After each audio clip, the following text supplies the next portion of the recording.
Look, the liver loves to heal if you give it a chance. With that in mind, and in honor of my late mentor, Dr. Greg, I want to get into a few things that you can do to help your liver out. If the liver is able to heal and we do give it a chance, what can we do to engender more healing? So let's get into this. The first thing is, and this is what Dr. Greg was talking about, if you give it a chance, is stop hurting your liver. So stop feeding your liver things that it has to work extra hard or be damaged in processing. This could be medications or drugs that you don't need to take, big category. Things like alcohol. Obviously, most people know alcohol is kind of hard on the liver, but it could also include things that are just plain old hard to process or chemically burdensome that we don't need. And that could be things like high fructose corn syrup, very difficult for the liver to process. Food colorings, preservatives, and other additives, very important. If you take those out, you're going to have less stress on your liver. So something to keep in mind there. And then obviously poisons. Herbicides, pesticides, all of that. If you can get your diet, so food and drink, as clean as you possibly can, you are going to automatically decrease the stress on the liver, and it will go into its own regenerative processes. Now, the liver literally is made to heal.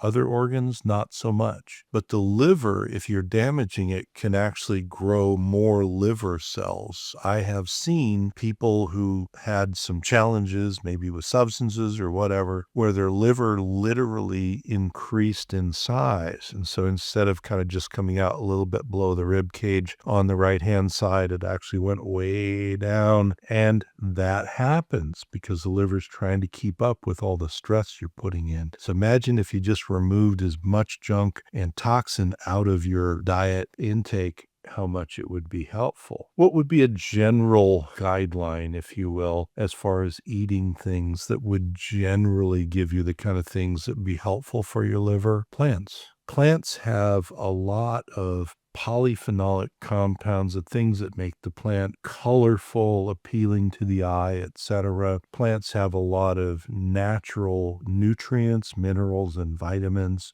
flavonoids, other compounds like that. So plants can be very useful. Now, some people will, do vegetable juicing, for example. That can be really useful. They'll do mixed juices, just adding more plants into your diet. Now, you might also say, well, what in my diet could I not maybe remove, but clean up and do a little bit better so I'm not stressing my liver? Well, big sources of toxin like pesticide, herbicide, that sort of thing, not only come from preserved foods, that sort of junk, but also from your standard mass-produced, North American sort of big agriculture-produced food where they use a lot of herbicide and pesticide. So you can never get totally clean food, no matter where you get it, even if you grow it yourself, because the air has toxins and the water has toxins and stuff, but you can get cleaner food. So if you're not growing your own food, that's fine. You can go and you can get organic foods that are going to have a lower amount of toxic load, and that can be extremely helpful to you as you go along. Now, if you had to prioritize plants and you were going to get some organic plants, which ones would be like really, really liver focused? Well, beets and also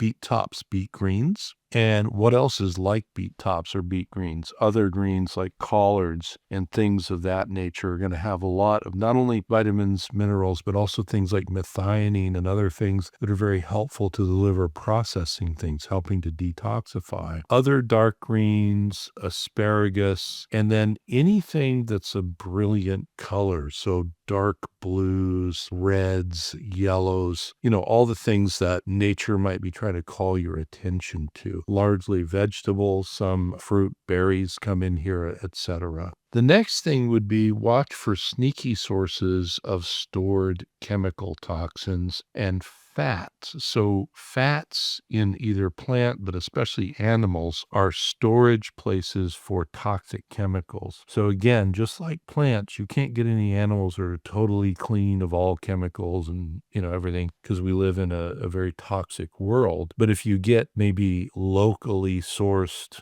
whatever it is you eat, certain types of lime caught fish, you can look a lot of this up online. The lower the amount of added toxic material you're putting into your body and coming in through the fat in the plant and especially animal food, the lower toxin and the less stress on your liver. So if you're going to eat, for example, poultry as a protein source, it's going to have some fat with it. Get the cleanest version of that you possibly can. Also, watch for sneaky sort of added things, again, in non-organic or homegrown, produce of any kind, but also in the farmed type foods, especially farm fish. If you have the choice of eating 4 or 5 ounces of any particular fish, but we'll pick on salmon for a moment, and you look and it's Atlantic salmon, those are generally farmed salmon, and they're going to be very highly concentrated with all manner of toxic materials. If you go and you get some, west coast of North America line caught salmon and you have 5 ounces of that, it's not going to be completely free of toxic material, but it's going to be a lot lower. And the toxin game is about what you eat every day over a long period of time. So reduce where you can. The more that you do, the more your liver is going to heal. And you can actually improve liver function by doing all of these things. And you can show it on your labs if you give it enough time and enough effort. All right. Thank you very much for listening. Those are great questions. Love to hear questions, comments, etc. Please do subscribe if you haven't. Like, share, do all the stuff. I'll see you guys on the next video, and check these other videos we'll post out here.